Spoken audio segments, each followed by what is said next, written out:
You're listening to The World at 8 with Lynne Mozart.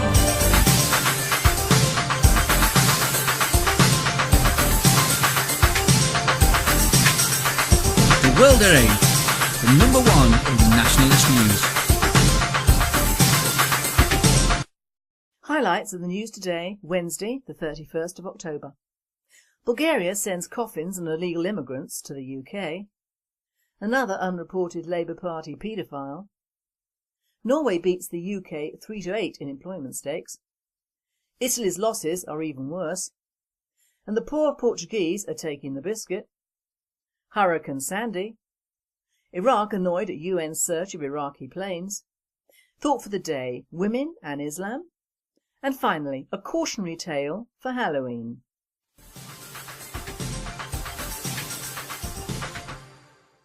UK news. Bulgaria sends coffins and illegal immigrants to UK. The sniffer dog Mitzi discovered 3 illegal immigrants from Eritrea hiding in a load of coffins at the port of Dunkirk. The trio were found in a van bound from Bulgaria to a London funeral home. They were handed over to French border police. A World at 8 writer commented, "The most interesting point of this whole story is that it was reported first in the New Zealand Herald several hours before being picked up by our British newspapers." Another point, don't we even make our own coffins anymore? Another unreported Labour Party paedophile. Former Labour Party spin doctor Samuel Gamlin appeared in court in Newcastle upon Tyne earlier this month on charges related to child pornography. Gamlin, aged 20, was first accused in May of this year of creating 2 vile and sickening movies incorporating explicit photos of youngsters. In June this changed to his having downloaded the films. This month it is reported he has sickening films featuring montage of explicit photos of youngsters. If you try a web search of Samuel Gamlin, you will have extreme difficulty in finding details of the offence. No mainstream media outlet has reported this story and it's found only in the Court News UK website.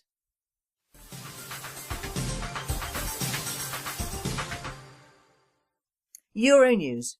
Norway beats UK 3-8 in the unemployment stakes. Nationalists in Norway have expressed their anger at the left-wing government allowing Norwegian jobs to go to immigrants. Out of the 50,000 new jobs in Norway that were created this year, 35,000 of them were given to immigrants. Now they're allocating 30 million kroner, or about £3 million, for immigrant jobs training programmes. Gina Lund, a Labour Party State Secretary, has stated the government was not doing enough to help immigrants. In all fairness, Norway has a population of just over 5 million and an unemployment rate of 3%, whilst the United Kingdom, with a population of 62 million, has an unemployment rate of 8%. Our government continually tell us we're on the road to recovery. Don't believe it. A World at 8 reporter comments, Norway is obviously doing too much for the immigrants, not too little, or else they'd go home. Italy's losses are even worse. Last month Italy faced a huge rise in unemployment. September's figures for Italy show that unemployment for youth is still on the rise as national unemployment hits over the 10.8% for their population of 6 million. Almost 6.5 million Italians are out of work, and we in the UK complain because we only have 5 million Brits out of work. Italian nationalists claim that thousands of jobs are being lost to foreign workers entering the country illegally and setting up businesses and displacing entire genuine Italian communities. We know that problem only too well in the UK, don't we? And the poor Portuguese are taking the biscuit. With an unemployment fast approaching 16%, the 10.5 million, better make that 8.8 million employed Portuguese are facing higher taxes to meet the EU's bailout terms. The Guardian is reporting that the tax rise in just their income tax could be up to 2 months' salary for some Portuguese. Since the Portuguese have a 20% base rate, this means it will rise to 36% for most of them. Still glad to be in Britain with our 20% base rate, aren't we?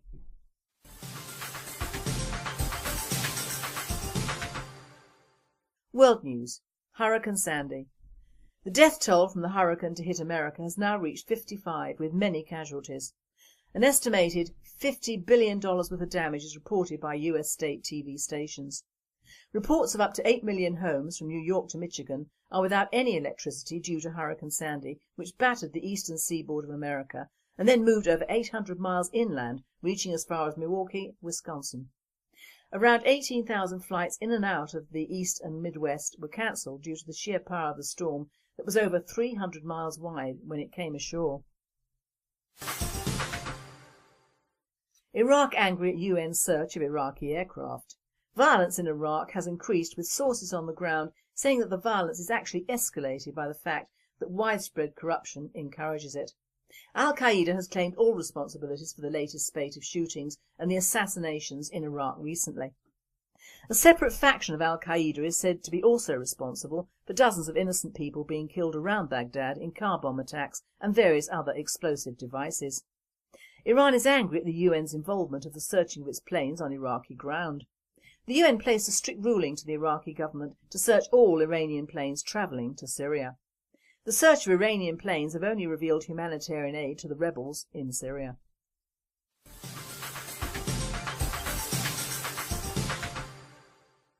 Thought for the day: what about young women in repressive societies?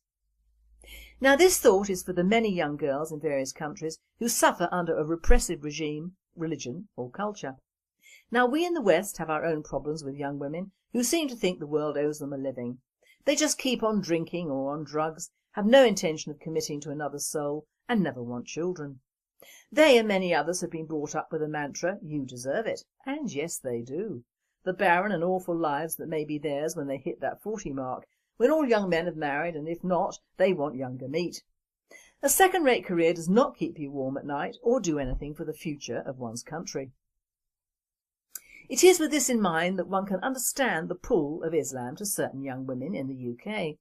They reject the New World Order and opt for the Third World Order instead, and you can see that if the only possible alternative to these girls of being a ladette is to convert to Islam, then Islam wins.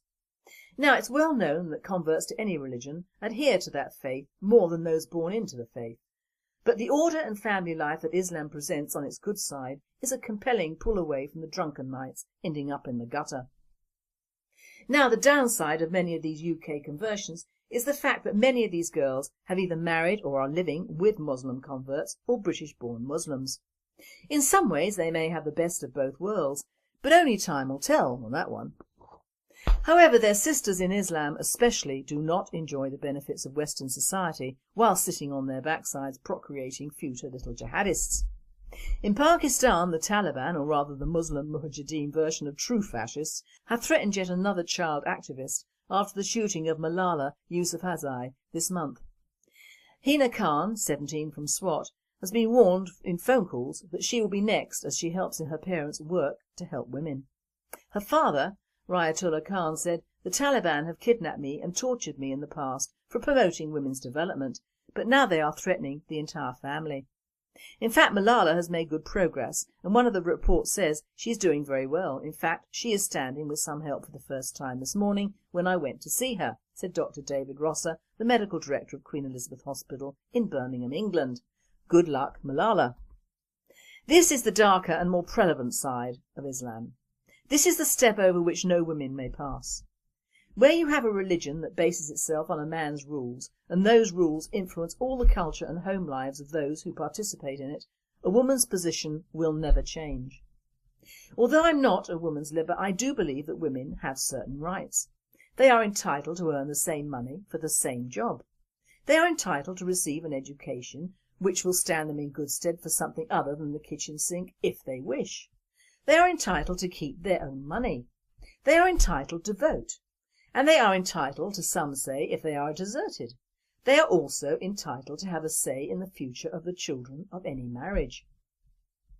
These are the basic rights which Western women have enjoyed and to some extent ruined. Western society is now totally disorientated with regard to girls and women. In one breath we denounce gropers and sexual predators, yet in another we ignore that this is on the increase, as is the early sexualisation of our females. Contraception, abortion and the morning after pill are available practically on demand for female babies. Our females are not encouraged to marry or produce children, unless it is of course a passing Somali. Divorce rights for women are now verging on the ridiculous and are more tailored to wealthy American film stars than Joe Bloggs from Essex. In short, we women have let various governments and media ruin what Emily Pankhurst fought so long and so hard for. That is the right to be heard, not the right to denigrate and subhumanise the male species. Perhaps in some way the girls who convert to Islam are fighting back in the only way they know how. The trouble is that they're going from the frying pan into the fire. These poor little girls in Pakistan are the tip of the iceberg when it comes to Islam and women's rights. Under Islamic law they have no rights unless through their menfolk. A woman can be raped and she will be punished. A young girl can have her clitoris removed and her genitals mutilated in the name of religion. She can be divorced in a second. She can be bought and sold with no say in the matter. She does not have a right to education or even a say in who she marries or at what age she marries. In some countries she will remain shrouded in heavy cloth despite intense heat and have no say in her daughter's future. She will be brought up for the most part with no say at all and no opinion. If she's in this country or brought over, she will have to fit into a community that allows sexual grooming of another race and religion, and this is to be ignored. Even if her own husband is part of the gang, she will not be allowed to go anywhere alone, even to the mosque. Of course there are many enlightened and very rich Muslims who live very different lives. They dress in Western fashion and they drink and mix with the elite, but they are very many and few between. The norm is the Dagenham dustbin outfit, walking 9 paces behind and worn out from bearing children, which is a requisite of any Muslim marriage, especially in the UK. I feel very sorry for many young Muslim women who want to learn in their own countries and are not over here. I'm all for people staying in their own countries and improving them, not ours. Why was poor little Malala sent over here when she was so ill? Aren't there enough Pakistani doctors over there, or are they all over here? Get my point. Pakistan and other Muslim countries need to wake up and start educating their women instead of marrying them off to other Muslims in Europe. They need to make the most of their young. Educate them so that they can help educate the ones that follow. You do not need to leave Islam, but you do need to modernise it and adapt it. Muhammad existed in a very different society, but for the vast majority of Muslims, those times are still in existence for them, and they structure their culture around medieval principles and rules. Although Aung San Suu Kyi lived in a predominantly Buddhist culture, it was still male-driven, and she only has just been released from so-called house arrest, which has been her prison for the last 20 years. She is now in the Burmese parliament. She has been likened to Mandela, but in my opinion she is much better. She was never a terrorist and never killed anyone, whereas Mandela just happened to survive his prison sentence. I am a fan of Aung San. The only thing to say is that if she had been a man, like her father, she would have been killed and not imprisoned. But the culture of Islam is more deadly. At the present time it will not allow women the education or means to displace men. Perhaps they have learnt from Western society where such displacement can get out of hand. This is a shame because it gives little hope for Malala and Hina and the multitudes of young girls who want to better themselves. Because if you are anti-immigrant, as I am, you must realise that the only way they will get educated is to come over here or another Western European country, and that is simply not right. These girls should have the means in their own countries to live and be educated. It is every girl's right to have, and something that the Taliban and Islam do not want.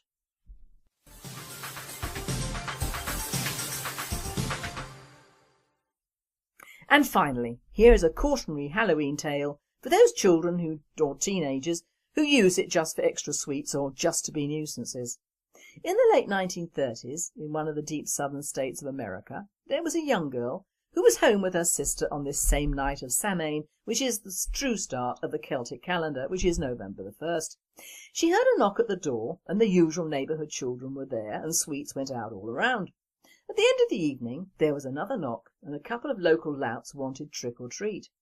She explained she had nothing left, and weren't they rather too old to be doing it? Whereupon they turned nasty and came into the kitchen where there was a large jug of orange juice on the table, covered up. One of the youths told her he would drink that as she had no treats left. She opened her mouth to say something, but before she could utter, he strode over to the table, picked up the jug and swigged the lot.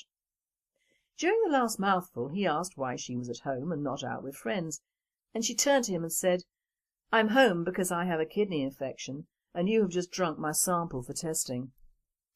This is true because that girl was my husband's aunt, so it isn't an urban legend.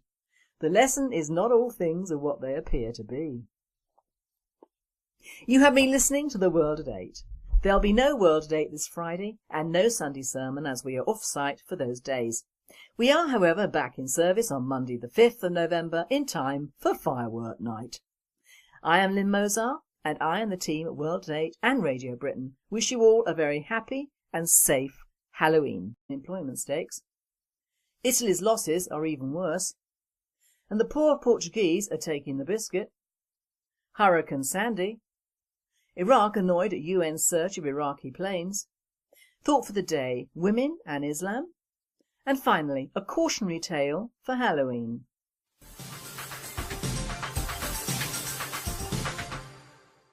UK news. Bulgaria sends coffins and illegal immigrants to UK. The sniffer dog Mitzi discovered 3 illegal immigrants from Eritrea hiding in a load of coffins at the port of Dunkirk. The trio were found in a van bound from Bulgaria to a London funeral home. They were handed over to French border police. A World at 8 writer commented, "The most interesting point of this whole story is that it was reported first in the New Zealand Herald several hours before being picked up by our British newspapers." Another point, don't we even make our own coffins anymore? Another unreported Labour Party paedophile. Former Labour Party spin doctor Samuel Gamlin appeared in court in Newcastle upon Tyne earlier this month on charges related to child pornography. Gamlin, aged 20, was faux news. Norway beats UK 3-8 in the unemployment stakes. Nationalists in Norway have expressed their anger at the left-wing government allowing Norwegian jobs to go to immigrants. Out of the 50,000 new jobs in Norway that were created this year, 35,000 of them were given to immigrants. Now they're allocating 30 million kroner, or about £3 million, for immigrant jobs training programmes. Gina Lund, a Labour Party State Secretary, has stated the government was not doing enough to help immigrants. In all fairness, Norway has a population of just over 5 million.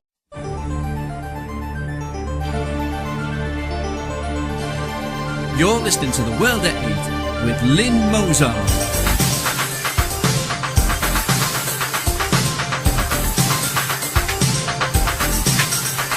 The World at 8, the number one in nationalist news. Highlights of the news today, Wednesday the 31st of October. Bulgaria sends coffins and illegal immigrants to the UK. Another unreported Labour Party paedophile. Norway beats the UK 3-8, first accused in May of this year of creating 2 vile and sickening movies incorporating explicit photos of youngsters. In June this changed to his having downloaded the films. This month it is reported he has sickening films featuring montage of explicit photos of youngsters. If you try a web search of Samuel Gamlin, you will have extreme difficulty in finding details of the offence. No mainstream media outlet has reported this story and it's found only in the Court News UK website.